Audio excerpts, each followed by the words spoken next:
Party സംസ്ഥാന committee ഇന്നലെയും ഇന്നുമായിട്ട് ഇവിടെ ചേരുകയുണ്ടായി. വളരെ വിശദമായിട്ട് പാർട്ടി സംസ്ഥാന സെക്രട്ടേറിയറ്റും സംസ്ഥാന കമ്മിറ്റിയും കേന്ദ്ര നേതാക്കൾ കൂടി പങ്കെടുത്തുകൊണ്ട് ഇതിനു മുമ്പ് 18ാം ലോക്സഭാ തിരഞ്ഞെടുപ്പുമായിട്ട് ബന്ധപ്പെട്ട റിവ്യൂ നടത്തിയിരുന്നു. ഉണ്ടായ പരാജയം സംബന്ധിച്ചെല്ലാം വളരെ വ്യക്തമായ വിലയിരുത്തൽ നടത്തി. അത്തരം കാര്യങ്ങളെല്ലാം കേരളത്തിലെ മുഴുവൻ ഘടകങ്ങളിലും പാർട്ടി മെമ്പർഷിപ്പിലും ഇതിനകം റിപ്പോർട്ട് ചെയ്ത് കഴിഞ്ഞു. അവിടുത്തെ കൂടി ചർച്ചയുടെ അടിസ്ഥാനത്തിലാണ് ഭാവി പരിപാടികൾ രൂപീകരിക്കുന്നത്. അതിനുവേണ്ടിയായിരുന്നു ഇപ്രാവശ്യം ചേർന്ന സംസ്ഥാന കമ്മിറ്റിയും അതിനു മുമ്പ് ചേർന്ന സംസ്ഥാന സെക്രട്ടേറിയറ്റും.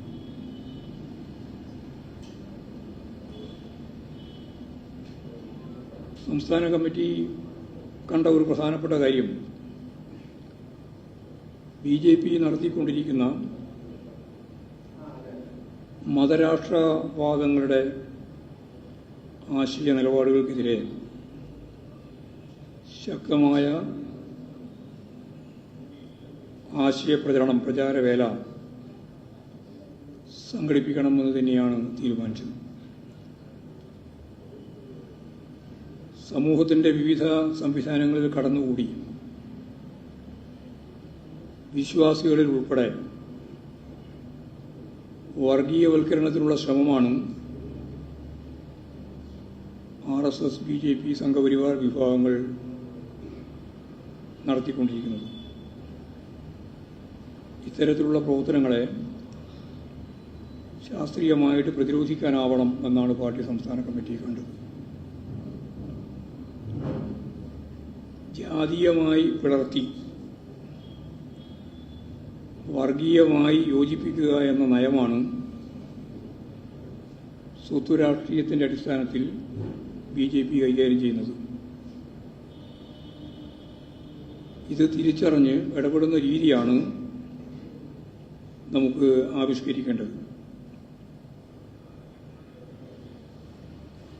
കേരളത്തിലെ ഏറ്റവും പ്രധാനപ്പെട്ട നവോത്ഥാന നായകരിൽ പ്രമുഖൻ എല്ലാവർക്കും പറയുന്നത് പോലെ ശ്രീനാരായണ ഗുരുവാണ്. ശ്രീനാരായണ ഗുരു സ്ഥാപിച്ച മതനിരപേക്ഷ പ്രസ്ഥാനങ്ങളുടെ കരുത്തായിട്ട് പ്രവർത്തിച്ചുകൊണ്ടിരുന്ന പ്രസ്ഥാനമാണ് എല്ലാവർക്കും അറിയുന്നത് പോലെ SNDP. SNDPയുടെ നേതാക്കൾ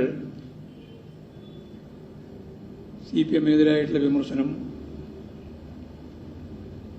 വ്യക്തിപരമായിട്ടുൾപ്പെടെ നടത്തിക്കൊണ്ടിരിക്കുകയാണ്.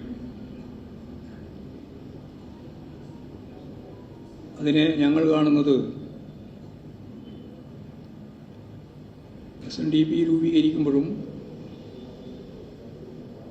SNDP ശക്തിയായിട്ട് കേരളത്തിൻ്റെ വിവിധ മേഖലകളിൽ ശക്തിപ്പെടുത്തുമ്പോഴുമെല്ലാം ശ്രീനാരായണ ഗുരുവിൻ്റെ ദർശനങ്ങൾ വളരെ സജീവമായിട്ട് അത് ഉയർത്തിപ്പിടിച്ചു. അതിൻ്റെ ഭാഗമാണ് ഒരു ജാതി, ഒരു മതം, ഒരു ദൈവം. പിന്നീട്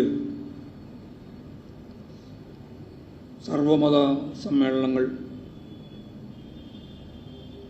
മതം ഏതായാലും അതിലെല്ലാം ഉൾച്ചേർന്നിരിക്കുന്ന സത്ത ഒന്നാണ് എന്ന് അദ്ദേഹം വിശദീകരിക്കുകയുണ്ടായി. മതസൗഹാർദ്ദത്തിൻ്റെയും മതനിരപേക്ഷതയുടെയും നിലപാടുകളാണ് SNDP എല്ലാ കാലത്തും ശ്രീനാരായണ ദർശനത്തെ അടിസ്ഥാനപ്പെടുത്തി ഉയർത്തി പിടിക്കുന്നത്. എന്നാൽ BDJS രൂപീകരണത്തോടെ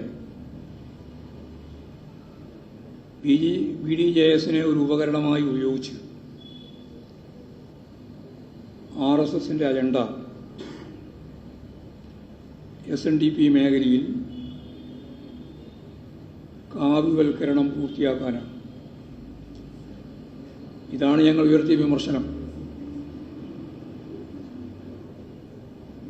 ചാതുർവർണ്ണ വ്യവസ്ഥ അടിസ്ഥാനപ്പെടുത്തിയ ഭരണഘടന വേണം, മനുസ്മൃതിയായിരിക്കണം അതിൻ്റെ അന്തർധാര എന്ന് RSS ആണ് വ്യാപകമായിട്ട് ഇന്ത്യയിൽ പ്രചരിപ്പിച്ചത്. 18ാം ലോകസഭാ തെരഞ്ഞെടുപ്പിൻ്റെ ഭാഗമായി 2/3 ഭൂരിപക്ഷം നേടാൻ 370 മുതൽ 430 വരെ സീറ്റ് BJP ഒറ്റയ്ക്ക് കരസ്ഥമാക്കുമെന്ന പ്രചരണമാണ് അവർ സംഘടിപ്പിച്ചത്. എന്തായിരുന്നു ഉന്നം എന്ന് എല്ലാവർക്കും അറിയാം. അത് ഭരണഘടനയെ അവരാഗ്രഹിക്കുന്നത് പോലെ മാറ്റാൻ വേണ്ടിയിട്ടായിരുന്നു. അത് മനുസ്മൃതിയെ അടിസ്ഥാനപ്പെടുത്തി ചാതുർവർണ്ണ വ്യവസ്ഥ കൈകാര്യം ചെയ്യുന്ന ഒരു ഭരണഘടന, അതായിരുന്നു RSSന്റെയും BJPയുടെയും പരിപാടി. ഏതായാലും ഇന്ത്യൻ ജനത അവരുടെ ഈ അജണ്ട തിരിച്ചറിഞ്ഞ് അതിനെതിരായി നിലപാട് സ്വീകരിച്ചു എന്നുള്ളതാണ് ഈ തെരഞ്ഞെടുപ്പിലെ ഏറ്റവും പ്രധാനപ്പെട്ട നേട്ടം. അങ്ങനെയുള്ള ഒരു സാഹചര്യത്തിൽ BDJS വഴി BJPയിലേക്ക് ചാതുർവർണ്ണ വ്യവസ്ഥയ്ക്ക് വേണ്ടി നിരന്തരമായി വാദിച്ചുകൊണ്ടിരിക്കുന്നവർക്ക് വേണ്ടി SNDPയിൽ കാര്യങ്ങൾ നിർവഹിക്കപ്പെടുന്ന സാഹചര്യം വരുന്നതിനെയാണ് ഞങ്ങൾ ശക്തിയായിട്ട് വിമർശിച്ചത്. ആ വിമർശനം ഇനിയും തുടരും. ശ്രീനാരായണ ഗുരുവിൻ്റെ പ്രസ്ഥാനം മതനിരപേക്ഷ ഉള്ളടക്കമുള്ള പ്രസ്ഥാനമാണ്. അതിനെ കാവ്യവൽക്കരിക്കാൻ അനുവദിക്കില്ല എന്ന നിശ്ചയദാർഢ്യത്തോടുകൂടി നിലപാട് സ്വീകരിക്കേണ്ട അവരെ തന്നെയാണ്. ആ നിലപാട് അവർ സ്വീകരിക്കും എന്ന് തന്നെയാണ് ഞങ്ങൾ പ്രതീക്ഷിക്കുന്നത്. ഇതേപോലെ തന്നെ മറുഭാഗത്ത് മുസ്ലിം ലീഗ് മതരാഷ്ട്രവാദികളുമായി യോജിച്ച് പ്രവർത്തിക്കുകയാണ്. മുസ്ലിം ലീഗിൻ്റെ ആശ്രയ നേതൃത്വമായി മതരാഷ്ട്രവാദികൾ SDPI, ജമാഅത്ത് ഇസ്ലാമി, അതിൻ്റെ പോപ്പുലർ ഫ്രണ്ട് മാറിയിരിക്കുന്നു എന്നുള്ളതാണ് ഏറ്റവും ശക്തമായ ഗൗരവമുള്ള ഒരു പ്രശ്നം.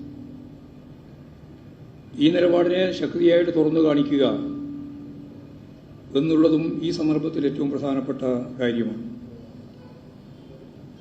ഒരു ഭാഗത്ത് ഭൂരിപക്ഷ വർഗീയത, സ്വത്തുരാഷ്ട്രീയം കൂടിച്ചേർത്ത് ജാതി സംഘടനകൾക്കകത്ത് ഞാൻ നേരത്തെ പറഞ്ഞതുപോലെ വെള്ളം കടക്കാതെ അറിയായി ഓരോന്നിനെയും സംഘടിപ്പിക്കുകയും എന്നാൽ ഓരോന്നോരോന്നായി വർഗീയവൽക്കരിക്കുകയും ചെയ്യുന്ന സമീപനം, അതിനെ അതിശക്തിയായിട്ട് എതിർക്കും. വർഗീയ ശക്തികൾ പരസ്പരം ശക്തിപ്പെടുകയാണ് ചെയ്യുന്നത്, പരസ്പരം കുറ്റപ്പെടുത്തിയിട്ട്. അതാണിപ്പോൾ കണ്ടുകൊണ്ടിരിക്കുന്ന ഒരു ചിത്രം. ഒരു ഭാഗത്ത് ഭൂരിപക്ഷ വർഗീയതയും മറുഭാഗത്ത് ന്യൂനപക്ഷ വർഗീയതയും, ഒപ്പം UDF. ഇത് ഞാൻ നേരത്തെ ചൂണ്ടിക്കാണിച്ചതുപോലെ പരസ്പരം ശക്തിപ്പെടുത്തുന്ന നിലപാട് ഈ രണ്ട് വർഗീയതകൾ തമ്മിലുള്ള മത്സരം ഇവർക്ക് രണ്ടിനും അനുകൂലമായി രൂപപ്പെടും എന്നുള്ളതാണ് വസ്തുത. ന്യൂനപക്ഷ വിഭാഗങ്ങളെ പരസ്പരം ഏറ്റുമുട്ടിക്കുന്നതിന് വേണ്ടിയുള്ള പ്രവർത്തനവും സംഘപരിവാർ ഇപ്പോൾ ചെയ്തുകൊണ്ടിരിക്കുകയാണ്. കാസ ഉൾപ്പെടെയുള്ള ക്രിസ്തീയ മേഖലയിൽ പ്രവർത്തിക്കുന്ന ഇതേ നിലപാട് സ്വീകരിക്കുന്ന വിഭാഗവും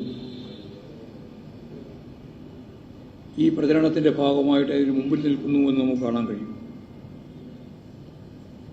സ്വത്ത് രാഷ്ട്രീയത്തെയും അതിൻ്റെ നിലപാടുകളെയും എല്ലാവരും ശക്തിയായിട്ട് തുറന്ന് എതിർക്കേണ്ടതായിട്ടുണ്ട്. മതനിരപേക്ഷത പുലരണം എന്ന് ആഗ്രഹിക്കുന്നവരെല്ലാം എല്ലാ മതവിശ്വാസികൾക്കും പുലരാൻ സാധിക്കുന്ന ഒരു നാട് എന്ന് പറയുന്നത് അത് മതനിരപേക്ഷ സമൂഹമാണ്. അല്ലാതിരുന്നാൽ വർഗീയ ശക്തികൾ തമ്മിൽ ഞാൻ നേരത്തെ പറഞ്ഞതുപോലെ പരസ്പരം ശക്തിപ്പെടുന്ന സംഘർഷവും ഏറ്റുമുട്ടലുമായിരിക്കും ഫലം.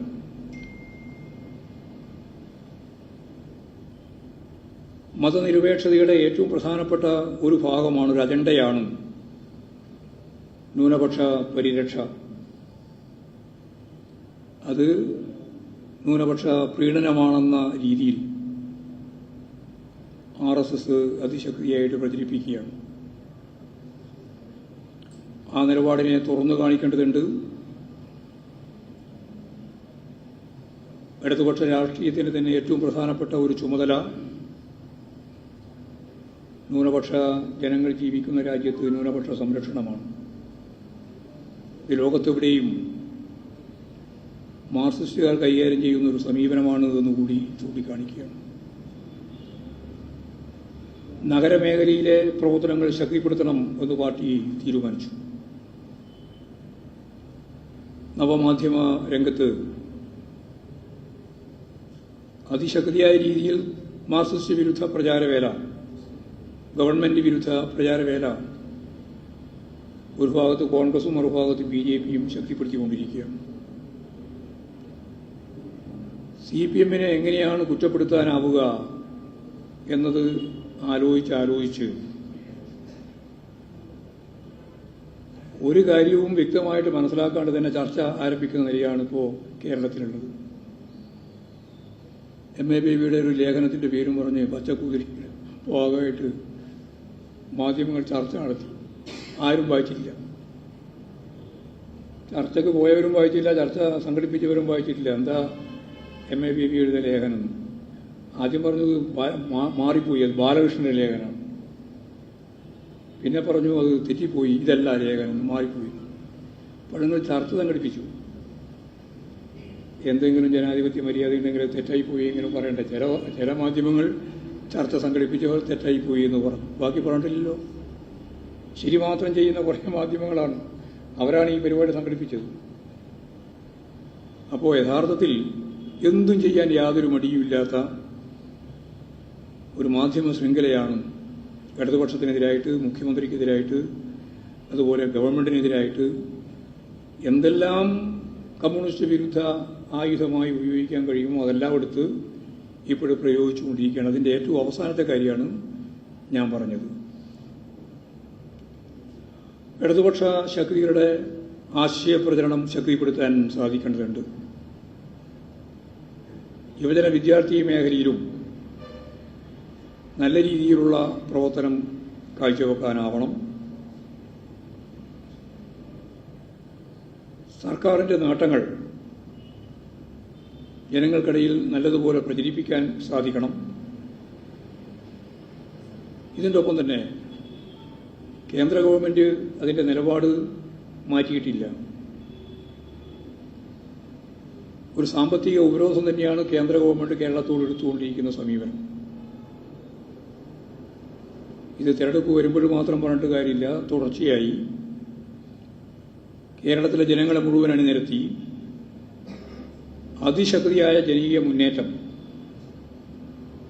കേരളത്തോട് കാണിക്കുന്ന ഈ ഫെഡറൽ സംവിധാനത്തെ തകർക്കുന്ന, മതനിരപേക്ഷ ഉള്ളടക്കത്തെ ബലവെക്കാത്ത, ജനാധിപത്യപരമായ രീതിയിൽ കൈകാര്യം ചെയ്യേണ്ടുന്ന സാമ്പത്തിക സംവിധാനത്തെ മാറ്റി ഫെഡറലിസം തന്നെ അംഗീകരിക്കാത്ത നിലപാട് സ്വീകരിക്കുന്ന ഇവർക്കെതിരായി അതിശക്തിയായ ഒരു ജനകീയ മുന്നേറ്റം കേന്ദ്ര സർക്കാരിനെതിരായിട്ട് സംഘടിപ്പിക്കാനാവണം. ആ രീതിയിലുള്ള പോരാട്ടവും സമരവും സംസ്ഥാന കമ്മിറ്റി ഇന്ന് അംഗീകരിക്കുകയും തുടർന്ന് പ്ലാൻ ചെയ്യാൻ ആവശ്യമായ നിർദ്ദേശം നൽകുകയും ചെയ്തിട്ടുണ്ട്. അതേപോലെ 3 പ്രധാനപ്പെട്ട കാര്യങ്ങൾ ഇതിൻ്റെ ഒപ്പം തന്നെ കൈകാര്യം ചെയ്യാൻ തീരുമാനിച്ചിരിക്കുകയാണ്. ഒന്ന്, കേരളം അഭിമുഖീകരിക്കുന്ന വളരെ പ്രധാനപ്പെട്ട പ്രശ്നമാണ്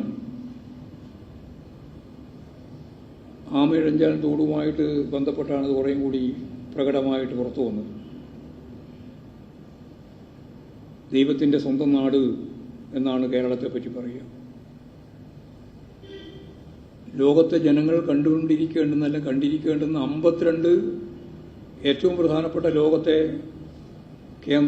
സ്ഥലങ്ങളിൽ ഒന്നാണ് കേരളം.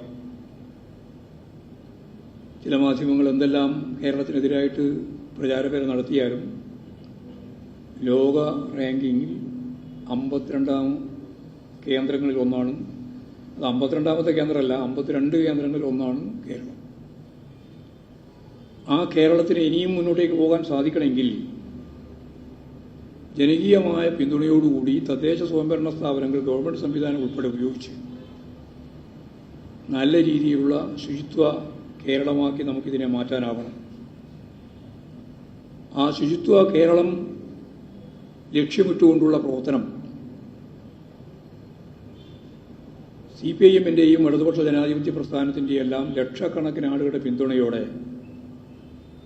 നഗരങ്ങളിലും ഗ്രാമങ്ങളിലും ഉൾപ്പെടെ അവരുടെ കായിക അധ്വാനം ഉൾപ്പെടെ ശേഖരിച്ചുകൊണ്ട് ഏറ്റവും പ്രധാനപ്പെട്ട സന്നദ്ധ പ്രവർത്തനത്തിലൂടെ നമുക്കത് തുടർച്ചയായിട്ട് നിലനിർത്താനാവണം. ഫലപ്രദമായിട്ട് ഈ പ്രവർത്തനം നടത്താൻ കഴിയണം. അതിന് താഴെ തലം വരെയുള്ള പ്രവർത്തകരെ ഇതിൻ്റെ ഭാഗമായിട്ട് അണിചേർക്കാനുമാവും എന്നുള്ളതാണ് പാർട്ടി കണ്ടിട്ടുള്ളത്. രണ്ടാമത്തെ ഏറ്റവും പ്രധാനപ്പെട്ട കാര്യം ഒരു ജനകീയ മുന്നേറ്റത്തിൻ്റെ ശ്രമം അതാണ്. മൂന്നാമത്തെ വളരെ പ്രധാനപ്പെട്ട ഒരു കാര്യം 10,000-കണക്കിന് മത്സ്യത്തൊഴിലാളികളെ ബാധിക്കുന്ന ബ്ലൂ എക്കോണമിയുടെ പേര് പറഞ്ഞ് തീരപ്രദേശത്തെ മത്സ്യത്തൊഴിലാളികളെ കേന്ദ്ര ഗവൺമെന്റ് വളരെ ഗൗരവപൂർവ്വം കടന്നാക്രമിക്കുകയാണ്. തീരം വിൽക്കാനും മത്സ്യത്തൊഴിലാളികൾക്ക് മത്സ്യം കിട്ടാത്ത രീതിയിൽ ആഴക്കടലിൽ ബഹുരാഷ്ട്ര കമ്പനികൾക്ക് പൂർണ്ണമായിട്ടുള്ള മത്സ്യശേഖരത്തിനും സംസ്കരണത്തിനും നിലപാട് സ്വീകരിച്ച് അംഗീകരിക്കുകയും ചെയ്യുന്ന സമീപനത്തിനെതിരായി പാവപ്പെട്ട മത്സ്യത്തൊഴിലാളികളെ ആകെ വമ്പിച്ച രീതിയിൽ സംഘടിപ്പിച്ച് കേന്ദ്രത്തിന്റെ ഈ നയം തിരുത്താൻ വേണ്ടി ശക്തമായ പോരാട്ടം സംഘടിപ്പിക്കാനാവണം എന്നുള്ളതാണ് ചൂണ്ടിക്കാണിച്ചിട്ടുള്ളത്. അപ്പോൾ ഈ രീതിയിൽ വലിയ രീതിയിലുള്ള ജനകീയ മുന്നേറ്റം സാധ്യമാക്കുന്നതിന് വേണ്ടിയുള്ള പ്രവർത്തനങ്ങളും ഇതിന്റെ ഭാഗമായിട്ട് തന്നെ സംഘടിപ്പിക്കാൻ ഉദ്ദേശിക്കുകയാണ്.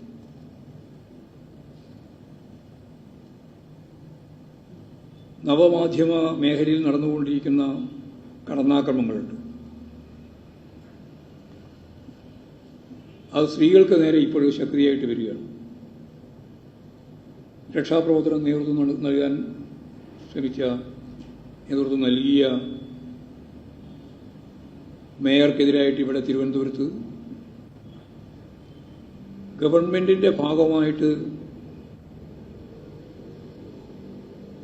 ഔദ്യോഗികമായി കാര്യങ്ങൾ നിർവഹിക്കുന്നതിനിടയിൽ മുഖ്യമന്ത്രിയെ സംബന്ധിച്ചിടത്തോളം അത് അവരുടെ പ്രവർത്തനങ്ങളെ സംബന്ധിച്ച് വിശദീകരിച്ച സർക്കാർ സംവിധാനത്തിന്റെ ഭാഗമായിട്ട് നിൽക്കുന്ന ഉദ്യോഗസ്ഥർക്കെതിരായി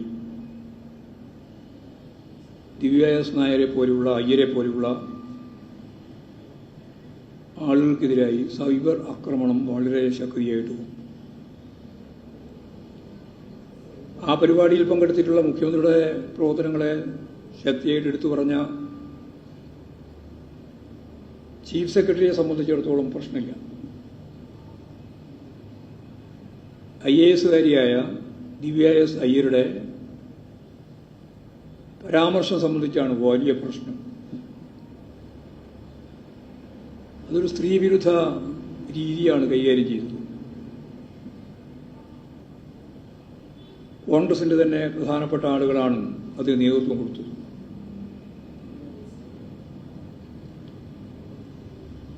അവർ കോൺഗ്രസ് നേതാവിൻ്റെ ഭാര്യയായി പോയി എന്നുള്ളതുകൊണ്ട് ഔദ്യോഗികമായി ഗവൺമെന്റ് സംവിധാനത്തിന്റെ ഭാഗമായിട്ട് പദപ്രയോഗങ്ങൾ പോലും അവരാഗ്രഹിക്കുന്നത് പോലെ അല്ലാതിരുന്നാൽ എന്താകും എന്നുള്ളൊരു ചിത്രമാണ് നമ്മൾ കണ്ടത്. അപ്പോൾ സ്ത്രീ വിരുദ്ധത ശക്തിപ്പെട്ട് വരുന്ന ഒരു ചിത്രമാണ്. കോൺഗ്രസിന്റെ എല്ലാ കാലത്തെയും നിലപാടുകളിൽ നിഴലിച്ചു നിൽക്കുന്ന ഒന്നതാണ്. കോൺഗ്രസുകാർ ശാസ്ത്ര സംബന്ധിയായ ഒരു സമ്മേളനം സുധാകരൻ ഉദ്ഘാടനം ചെയ്യുന്ന ഫോട്ടോ പത്രത്തിൽ വരികയുണ്ട്. അത് കണ്ടപ്പോൾ കൂടോത്രമാണ് ഓർമ്മ വന്നത്. ഇവരെല്ലാം ശാസ്ത്രം കൈകാര്യം ചെയ്യാൻ പുറപ്പെട്ടാൽ എന്തായിരിക്കും ശാസ്ത്രത്തിന്റെ ഗതി എന്നാണ് ഞാൻ ആലോചിച്ചു പോയത്. അന്ധവിശ്വാസ ജടിലമായ രീതികൾ, സ്ത്രീവിരുദ്ധ സമീപനങ്ങൾ, ഇതെല്ലാമാണ് ഇവർ കൈകാര്യം ചെയ്യുന്നത് എന്ന കാര്യം സാന്ദർഭികമായി കണ്ടപ്പോൾ തോന്നിയിട്ടുള്ളൊരു വികാരം നീതിയിൽ ചൂണ്ടിക്കാണിച്ചിട്ടുണ്ട് എന്നുള്ളത്. ഇത്രയും കാര്യങ്ങളാണ് പൊതുവെ പറയാനുള്ളത്. തെറ്റുതിരുത്തൽ പ്രക്രിയ ഞങ്ങളുടെ എല്ലാ യോഗങ്ങളിലെയും ഒരു സ്ഥിരം അജണ്ടയാണ്. തെറ്റായ ഒരു പ്രവണതയെയും പാർട്ടിയിൽ വെച്ച് കുറിപ്പിക്കില്ല എന്ന കാര്യം പാർട്ടി അടിവരയിട്ട് ഇന്നും ഓർമ്മിപ്പിക്കുകയാണ്. നല്ല ആത്മവിശ്വാസത്തോടു കൂടിയാണ് ഞങ്ങൾ ഇന്നത്തെ യോഗം അവസാനിപ്പിച്ചത്. കാരണം ഗവൺമെൻറ്റുമായിട്ട് ബന്ധപ്പെട്ട് നമുക്കറിയുന്നത് ഇവിടെ അസംബ്ലിയിൽ തന്നെ റൂൾ 300 അനുസരിച്ച് കേരളത്തിലെ മുഖ്യമന്ത്രി ഞങ്ങളുടെ ഈ സംസ്ഥാന കമ്മിറ്റി യോഗം ചേരുന്നതിന് മുമ്പ് തന്നെ അസംബ്ലി സമാപിക്കുന്നതിൻ്റെ തലേദിവസം അക്കമിട്ട് ഓരോന്നും ഞങ്ങൾ ഉയർത്തിയ മുഴുവൻ കാര്യങ്ങൾ എങ്ങനെയാണ് പരിഹരിക്കാൻ പോകുന്നത്, കുടിശ്ശിക എങ്ങനെയാണ് കൊടുക്കാൻ പോകുന്നത്, സാമൂഹ്യ പെൻഷൻ ഇപ്പോൾ ഇമ്മാസത്ത് കൊടുത്തുകൊണ്ടിരിക്കുകയാണ്, ഇനി മാസാമാസം കൊടുക്കുമെന്ന് ഗവൺമെന്റ് പ്രഖ്യാപിച്ചു. കുടിശ്ശികയുള്ളത് ഇപ്രാവശ്യവും അടുത്ത വർഷവും കൂടി കൊടുത്തു തീർക്കും. അംഗൻവാടി, ആശാവർക്കർ, ഖാദി തൊഴിലാളി, കയർ കശുവണ്ടി പരമ്പരാഗത മേഖലയിലെ തൊഴിലാളികൾ, കൈത്തറി തൊഴിലാളികൾ, ഏറ്റവും പിന്നിൽ നിൽക്കുന്ന പട്ടികജാതി പട്ടികവർഗ വിഭാഗത്തിൽപ്പെട്ട ആളുകളുടെ സ്റ്റൈപ്പൻഡ് ഉൾപ്പെടെ എല്ലാം നൽകുന്നതിനു വേണ്ടി സമയബന്ധിതമായി ഗവൺമെന്റ് കാര്യങ്ങൾ തീരുമാനിച്ച് നടപ്പിലാക്കാൻ പോവുക. പ്രയോറിറ്റി തീരുമാനിക്കുക എന്നുള്ളതായിരുന്നു CPIM കൈകാര്യം ചെയ്ത ഏറ്റവും പ്രധാനപ്പെട്ട ഒരു കാര്യം. ആ പ്രയോറിറ്റിക്കനുസരിച്ച് ഏതാണ്ട് 10-30% വരുന്ന സാധാരണക്കാരായ ജനങ്ങളുമായി ബന്ധപ്പെട്ട് നിൽക്കുന്ന എല്ലാ കാര്യങ്ങളിലും വ്യക്തതയോടുകൂടി ഗവൺമെന്റ് മുന്നോട്ടേക്ക് പോവുകയാണ്. സാമ്പത്തിക മാനേജ്മെന്റ് വളരെ നല്ല രീതിയിലാണ് ധനകാര്യ മേഖല കൈകാര്യം ചെയ്യുന്നത്. വികസനത്തിന്റെ കാര്യത്തിൽ, പണം വിനിയോഗിക്കുന്ന കാര്യത്തിൽ സർവകാല റെക്കോർഡാണ് കേരളത്തിലെ ഇടതുപക്ഷ മുന്നണി ഗവൺമെന്റ്.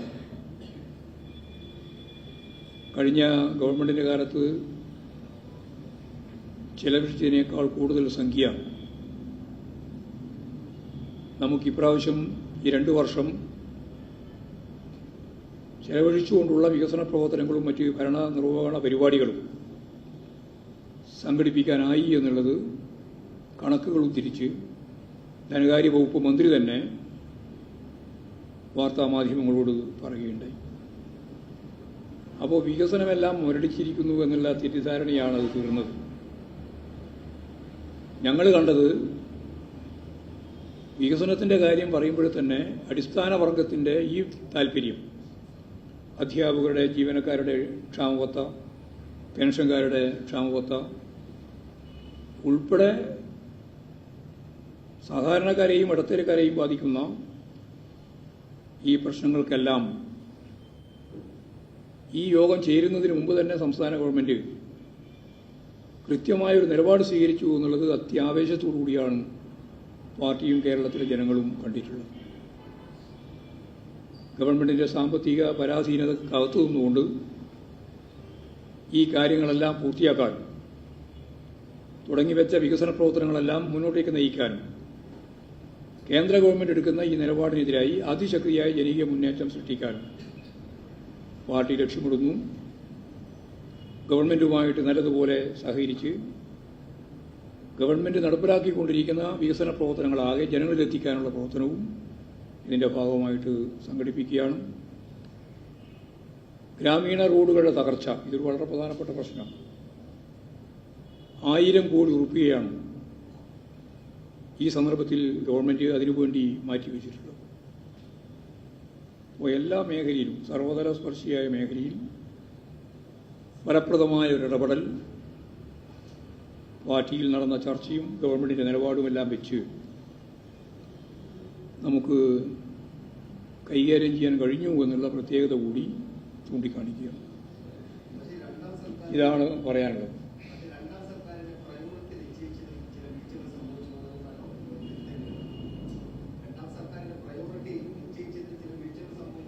നമ്മൾ പ്രയോറിറ്റി നിശ്ചയിക്കാതെയാണ് പ്രവർത്തിച്ചത്. കാരണം എല്ലാം ചെയ്യാൻ കഴിയുമെന്നുള്ള ധാരണയിലാണ് എല്ലാം ഇതിന് വീഴ്ച വന്നിരിക്കുന്നു. അത് കേന്ദ്ര ഗവൺമെന്റിന്റെ വീഴ്ചയല്ലേ.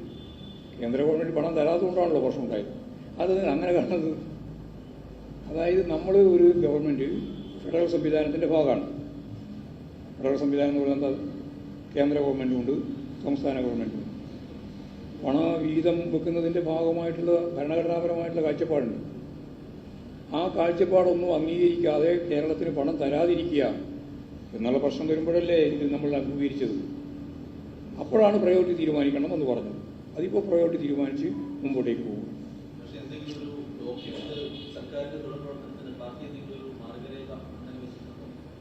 അല്ല, ഇതന്നല്ലേ മാർഗരേഖ.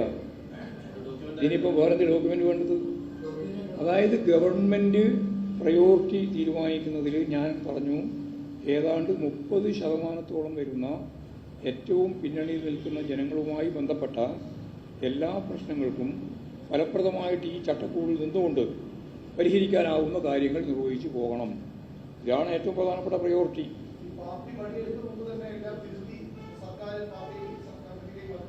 അല്ല, ഞങ്ങളിതൊക്കെ ചർച്ച നടത്തിക്കൊണ്ടിരിക്കില്ലേ. ഇത് വെറുതെ ചർച്ച നടത്തുകയാണോ? അല്ലാണ്ട് രേഖയുണ്ടായിട്ട് കടലാസം കൊണ്ട് കൊടുക്കുകയല്ലല്ലോ ചെയ്യുന്നത്. ഞങ്ങളിതെല്ലാം ചർച്ച ചെയ്യല്ലേ. ആ ചർച്ചയുടെ എല്ലാം ഭാഗമായിട്ട് പാർട്ടിയുമായിട്ട് ബന്ധപ്പെട്ടുകൊണ്ട് തന്നെ എന്തെല്ലാം കാര്യങ്ങൾ ഞാൻ നേരത്തെ പറഞ്ഞ പോലെ മുൻഗണനാടിസ്ഥാനത്തിൽ ഗവൺമെന്റിന് ചെയ്യാം എന്ന കാര്യം ഗവൺമെന്റ് തന്നെ സ്വതന്ത്രമായിട്ട് 300 അനുസരിച്ച് അസംബ്ലിയിൽ പറഞ്ഞു കഴിഞ്ഞു. ആ പറഞ്ഞത് വലിയ അംഗീകാരമാണ് കേരളത്തിൽ സാധാരണക്കാരായ ജനങ്ങളെ സംബന്ധിച്ചിടത്തോളം ഉണ്ടായിട്ടുള്ളത്.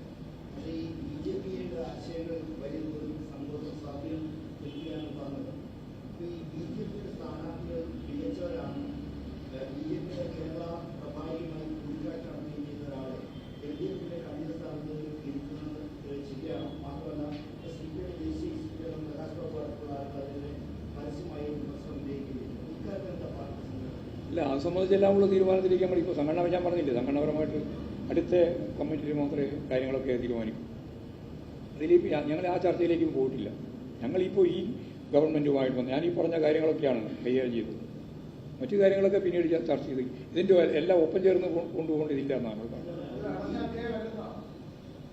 അടഞ്ഞ അധ്യായങ്ങൾ പിന്നെ ചർച്ച ചെയ്ത് പറയേണ്ട കാര്യമില്ല. അടഞ്ഞിട്ടില്ല. BJP വിരുദ്ധത അന്നും ഇന്നും ഞങ്ങൾ നയമായിട്ട് കൊണ്ടുപോകണം. അങ്ങനെ അദ്ദേഹം ഒരു കാര്യത്തിലും BJPക്ക് അനുകൂലമായ നിലപാട് സ്വീകരിച്ചിട്ടൊന്നുമില്ല. കാര്യം എന്ന് പറഞ്ഞു, അത്രയേ ഉള്ളൂ. അത് നമ്മൾ അന്നേ പറഞ്ഞില്ലേ. പിണറായി തന്നെ അതിന് ശരിയായ രീതിയിൽ അതിന് അപ്പോൾ തന്നെ മറുപടി കൊടുക്കുകയും ചെയ്തു. അത് തന്നെയാണ് അതിൻ്റെ ഏറ്റവും പ്രധാനപ്പെട്ട കാര്യം. ഓർമ്മയുണ്ടോ പറഞ്ഞത്? പിണറായി അന്ന് പറഞ്ഞത് ഓർമ്മയില്ലേ? അല്ല, തിരുത്തിക്കൊണ്ടല്ലേ ഞങ്ങൾ മുന്നോട്ടേക്ക് പോകുന്നത്. എല്ലാം തിരുത്തിക്കൊണ്ടാണ് പോവുക. ആരൊക്കെ തിരുത്തേണ്ടിയുണ്ടോ തിരുത്തേണ്ടവരെല്ലാം തിരുത്തി മുമ്പോട്ടേക്ക് പോകുക. അത് ഇന്നയാൾ ഇങ്ങനെ തിരുത്തണം എന്നല്ല ഞങ്ങൾ പറയുന്നത്, മൊത്തം തന്നെയാണ് പറയുന്നത്. അത് ഞങ്ങൾക്കും ബാധകമാണ്. ആർക്കെങ്കിലും ഒരാൾക്ക് തിരുത്തലില്ല, ബാക്കി എല്ലാവർക്കുമാണ് തിരുത്തൽ ഞങ്ങൾ പറയുന്നില്ല. എല്ലാവർക്കും തിരുത്തലുണ്ട്. തിരുത്തി മുന്നോട്ടേക്ക് പോകണം.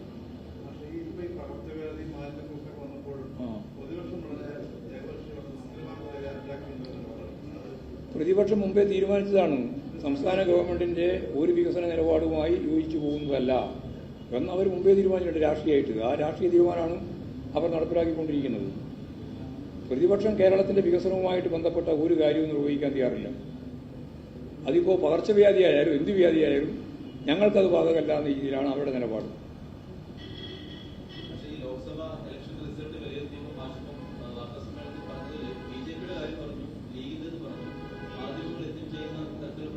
അതും പറഞ്ഞു.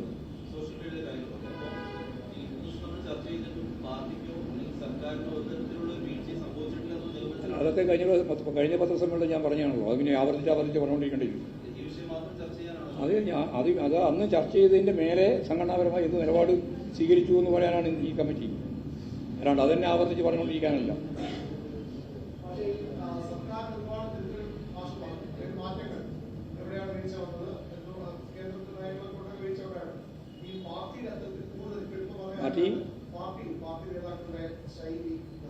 അതാ പറഞ്ഞത്. ഞാൻ തന്നെ തിരുത്തേണ്ടതൊക്കെ മുഴുവൻ തിരുത്തും തന്നെയാണ് പറഞ്ഞത്.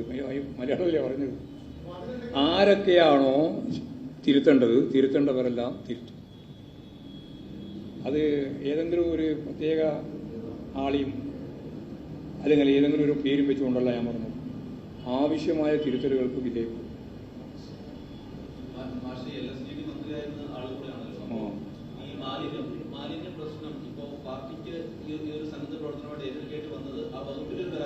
അല്ല, നമ്മുടെ പൊതുസമൂഹത്തിന്റെ ഒരു മാനസികാവസ്ഥയാണ്. അത് നിങ്ങൾ ഗൗരവം. പത്രം, ഈ മാധ്യമങ്ങളാണ് അതിൽ ഏറ്റവും ശക്തിയായിട്ട് ഇടപെടേണ്ടത്. യഥാർത്ഥത്തിൽ ഈ മാലിന്യം വരുന്നത് എല്ലാ വീടും ശുദ്ധമാക്കണമെന്ന കാര്യത്തിൽ ആർക്കും തർക്കമില്ല. വ്യക്തിശുദ്ധിയും വളരെ പ്രധാനമാണ് മലയാളിക്ക്. പക്ഷേ സമൂഹത്തിന്റെ മേലെ ചോദ്യചിഹ്നം പോലെ ഈ വേസ്റ്റ് കൊണ്ടുപോയിട്ട് തള്ളുകയല്ലേ. നമ്മളാളുകൾ തന്നെയല്ലേ തള്ളുന്നത്. അത് പത്രം ഈ ആമേഴഞ്ചാൽ തോടുമായി ബന്ധപ്പെട്ടുകൊണ്ടുള്ള പ്രശ്നത്തിന്റെ ശുചിത്വ പ്രശ്നത്തിൽ പൊതുവേ മാധ്യമങ്ങൾ പറഞ്ഞിട്ടുണ്ട്. അതിന്റെ ഉത്തരവാദി ഏതെങ്കിലും ഗവൺമെന്റ്, സെൻട്രൽ ഗവൺമെന്റോ സംസ്ഥാന ഗവൺമെന്റോ കോർപ്പറേഷനോ മാത്രമല്ല, അതിന്റെ ഉത്തരവാദിത്വത്തിൽ നമുക്ക് തന്നെ, പൊതുജനങ്ങൾക്ക് തന്നെ പങ്കുണ്ട് എന്ന് പറഞ്ഞു കഴിഞ്ഞിട്ടുണ്ട്. അതിൽ കർശനമായ നിലപാട് സ്വീകരിച്ച് ഗവൺമെന്റ് പോവുകയാണ്. അപ്പോൾ അതിനോടൊപ്പം തന്നെ സ്ഥാപനങ്ങളിൽ നിന്ന് ഈ മാലിന്യങ്ങൾ എങ്ങനെയാണ് കൃത്യമായിട്ട് സംസ്കരിച്ചു പോവുക എന്നുള്ള കാര്യം അവർ നോക്കുന്നുണ്ട്. അപ്പോൾ അതൊക്കെ കേരളത്തിലുടനീളം അതിൻ്റെ തുടക്കം തിരുവനന്തപുരത്ത് തന്നെയാണ്. നമുക്ക് നന്നായിട്ട് മുന്നോട്ട് കൊണ്ടുപോകാൻ കഴിയുന്നത് തന്നെയാണ് വിചാരിക്കുന്നത്. ജനകീയമായ പിന്തുണ വേണം.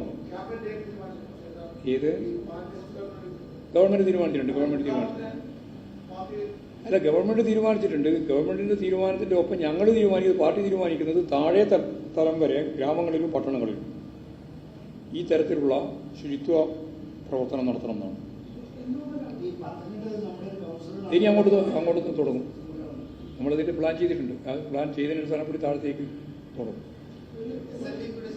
ആരെ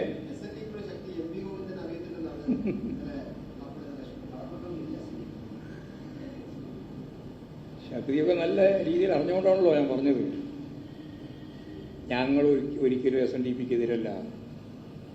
SNDP എന്ന പ്രസ്ഥാനത്തിന്റെ ആശയ തരത്തിലുള്ള വർഗീയവൽക്കരണത്തെയാണ് ഞങ്ങൾ എതിർക്കുന്നത്. അല്ലാണ്ട് ഞങ്ങൾക്ക് എന്താ ഇപ്പോൾ SNDP-ക്കെതിരായിട്ട് ഇതിന് നമ്മൾ പറഞ്ഞിട്ടില്ല. ഇപ്പം അടുത്തൊന്നും മുമ്പ് പറഞ്ഞിട്ടുണ്ടായിരുന്നു.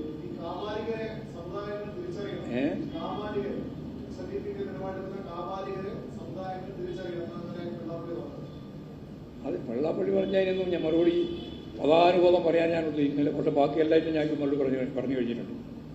എന്തിനെ ഞങ്ങൾ അംഗീകരിക്കുന്നു, എന്തിനെ ഞങ്ങൾ എതിർക്കുന്നു. എതിർപ്പിന്റെ അടിസ്ഥാനം BDJS-ഉം RSS-ഉം ചേർന്നും ശ്രീനാരായണ ഗുരുവിന്റെ ദർശനങ്ങളെ കാവ്യവൽക്കരിക്കാൻ വേണ്ടി നടത്തിക്കൊണ്ടിരിക്കുന്ന SNDP-ക്കകത്തുള്ള പ്രവചനത്തെയാണ് ഞങ്ങൾ ശക്തിയായിട്ട് എതിർത്തത്. BDJS-ഉം RSS-ഉം ഉൾപ്പെടെയുള്ളത്. അതിന് ഞങ്ങൾ എതിർക്കേണ്ടി ശക്തിയായിട്ട് തോന്നും. ആര് എന്തെല്ലാം പറഞ്ഞാലും ഈ എതിർപ്പ് ശക്തിയായിട്ട് തുടരും. ഇതൊരു ആശയതരത്തിലുള്ള സമരമാണ്. വെറും ശാരീരിക പ്രശ്നവും വ്യക്തിപരമായ പ്രശ്നവുമല്ല.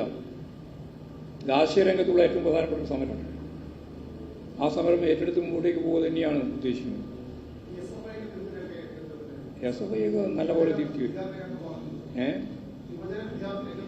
SFI അതുപോലെ തന്നെ യുവജനം എല്ലാം തന്നെ വളരെ സജീവമായി ശക്തിപ്പെട്ടു വരുമെന്നുള്ളതാണ് ഞങ്ങൾ കാണുന്നത്.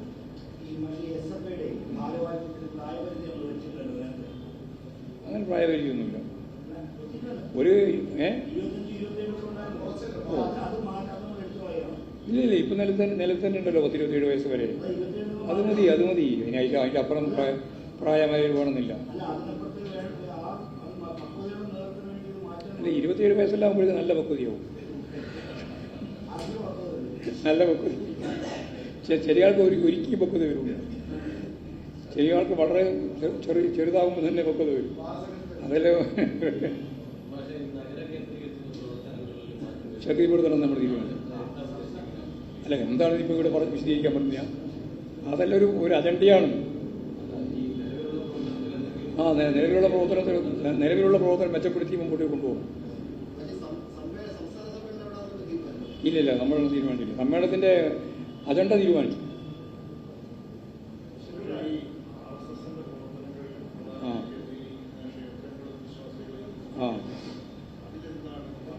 അതായത് ക്ഷേത്രങ്ങൾ ഇപ്പോൾ RSS കൈപ്പിടിയിൽ ഒതുക്കാൻ വേണ്ടി ശ്രമിച്ചുകൊണ്ടിരിക്കുകയാണ്. ദേവസ്വം ബോർഡ് ക്ഷേത്രങ്ങൾ ഉൾപ്പെടെ അവിടെ ഒരു തരത്തിലും അടയാളങ്ങളോ അതുപോലെ തന്നെ ശാഖകളോ ഒന്നും നടത്താൻ പാടില്ല എന്നുള്ള കൃത്യമായ സർക്കുലർ നിയമം ഉള്ളപ്പോൾ അതൊന്നും വകവെക്കാതെ RSസുകാർ ഈ ക്ഷേത്ര അങ്കണത്തിൽ തന്നെ ശാഖയും പൊടിയും മറ്റു കാര്യങ്ങളൊക്കെ നടത്തിക്കൊണ്ടിരിക്കുന്നുണ്ട്. യഥാർത്ഥത്തിൽ ചെയ്യേണ്ടത് എല്ലാവരും മതനിരപേക്ഷവാദികളായ എല്ലാവരും, ഞങ്ങൾ മാത്രമല്ല, വിശ്വാസികൾക്ക് ക്ഷേത്രവും അതുപോലെ തന്നെ ഈ സ്ഥാപനങ്ങളെല്ലാം വിട്ടുകൊടുക്കണം. എല്ലാം അതിപ്പോൾ പല പേരിലുണ്ട്. ക്ഷേത്രം എന്ന് പറഞ്ഞാൽ ഒരു പ്രത്യേക രീതിയിലാണ് കാണുന്നത്.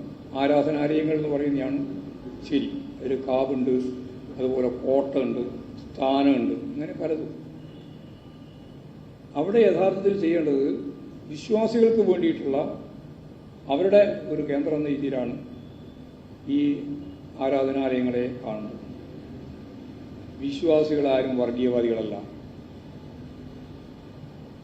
വർഗീയവാദികൾക്കൊട്ട് വിശ്വാസമില്ല. അവർ വർഗീയവാദം ഒരു ഉപകരണമായിട്ട് ഉപയോഗിക്കുന്നു എന്ന് മാത്രമേ ഉള്ളൂ. അവർക്ക് വിശ്വാസമൊന്നുമില്ല. അപ്പോൾ വർഗീയവാദിക്ക് വിശ്വാസമില്ല, വിശ്വാസിക്ക് വർഗീയവാദവും ഇല്ല. അപ്പോൾ അവിടെ എന്താ നടക്കുക? അവിടെ നടക്കേണ്ടത് വിശ്വാസികളുടെ കേന്ദ്രങ്ങളെല്ലാം വിശ്വാസികൾക്ക് വിട്ടുകൊടുക്കണം. അവിടെ ഇപ്പോഴും വർഗീയവാദികൾ കയറി അവരുടെ വർഗീയവാദ പ്രചരണം സംഘടിപ്പിക്കാൻ വേണ്ടി ഉപയോഗിക്കുക. അത് മാറണം.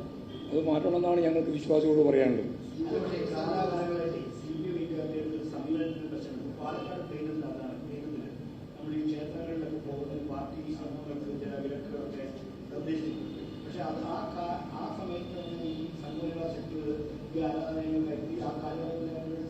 അല്ല, അതങ്ങനെയല്ല. അവിടെയുള്ള ആരാധനാലയങ്ങളിലേക്ക് പോകുന്നവർക്ക് എല്ലാവർക്കും പോകാനുള്ള അധികാരമുണ്ട്, അവകാശമുണ്ട്. ഞങ്ങളത് വിലക്കിയിട്ടൊന്നുമില്ല.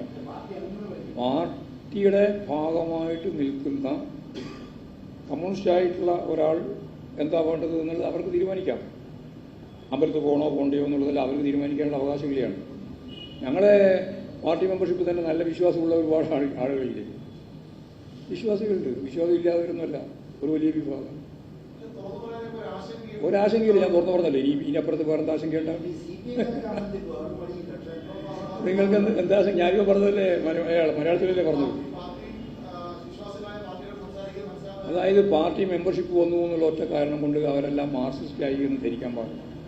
ഞാൻ മുമ്പേ പറഞ്ഞതാണ്, മാർക്സിസ്റ്റ് ആകുക എന്നൊരു പ്രക്രിയയാണ്.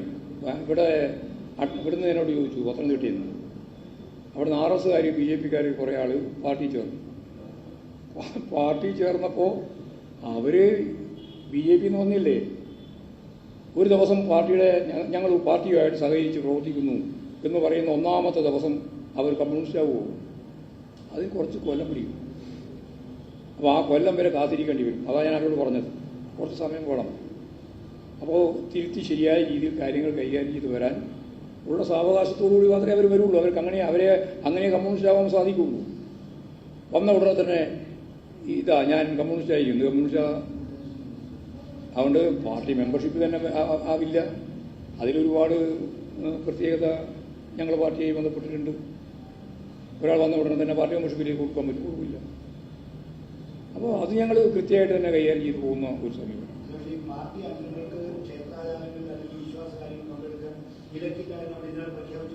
അല്ല, പാർട്ടിയിൽ അംഗമായി എന്നുള്ളത് കൊണ്ട് ഒരാളെ ക്ഷേത്രാരാധനയിൽ നിന്നോ അല്ലെങ്കിൽ അവരുടെ വിശ്വാസ പ്രമാണങ്ങളിൽ നിന്നോ വിലക്കണം എന്ന് പാർട്ടി തീരുമാനിച്ചിട്ടില്ല. വിലക്കണ്ട.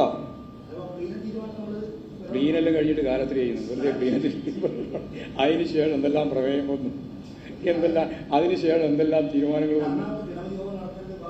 ഗണപതി അതെല്ലാം നിങ്ങൾ വെറുതെ ഉണ്ടാക്കിയതാണ്. ഗണപതി ഹോമം നടത്തുന്നത് നമുക്കെന്താ?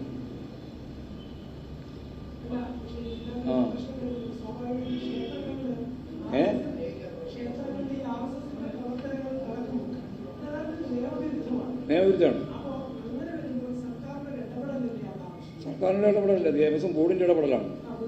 അവർക്ക് ഇടപെടാൻ കഴിയുന്നതാണ്. ഇടപെടണം. നിയമവിരുദ്ധമായ നിലപാടുകളെ തീർക്കണം. അതല്ലല്ലോ, ഒന്നുമല്ല. ശാഖാപ്രവർത്തനം എന്നല്ല പറഞ്ഞാൽ ശരിയായ ഗുണ്ടാ പ്രവർത്തനമാണ്. ആളെ കൊല്ലാൻ എങ്ങനെയാണ് പറ്റുമെന്നാണ് പഠിപ്പിക്കുന്നത്. എവിടെ കുത്തിയാൽ ആളെ വേഗം ചാവുക എന്നാണ് പഠിപ്പിക്കുന്നത്.